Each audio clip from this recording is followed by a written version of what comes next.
Sheldon, we'll come back down here to Dan to our right, second row. Sheldon, just what you can say as well about your first impression of Coach Stallings, what you took away from him when he first came in. It was just kind of like, the same stuff as I did my very first time meeting him when he was at Vanderbilt. Very genuine guy, very truthful, but also at the same time wants to help us reach our goals. He's really designated more towards getting his best players shots and getting the shots that will help us win.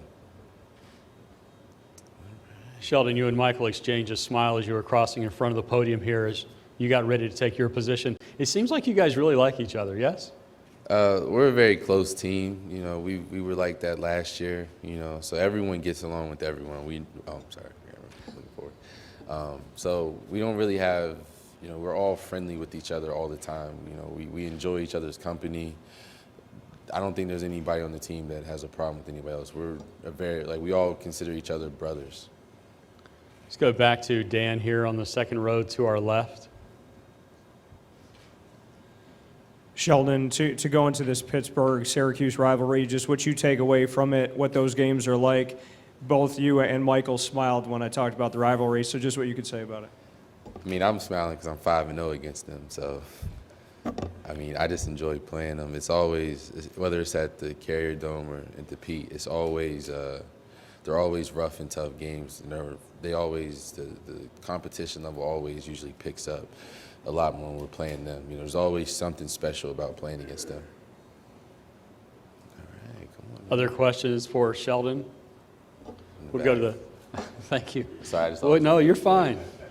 Be more than happy to take a break after a couple of hours. We'll go to Mario in the very back.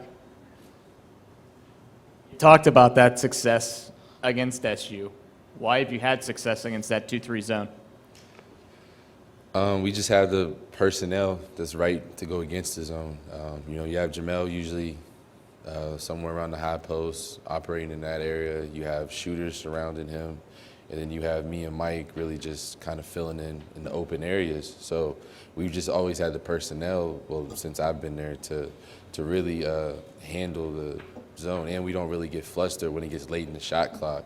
We realize you got to sometimes, work to grind down the zone to get a good shot. It's hard to practice going into a game against a defense like that. Do you like playing against that style of defense? Normally, I have good games against it, so I don't have a problem playing against it. It's just about finding the open seams, really. And, preferably, I'd like to go against man. And like you said, it's hard to practice that because it's a hard zone to really emulate. But I've had really good success, some of my better games in my career against them. So I I enjoy playing against it. That's got to be it. That's it.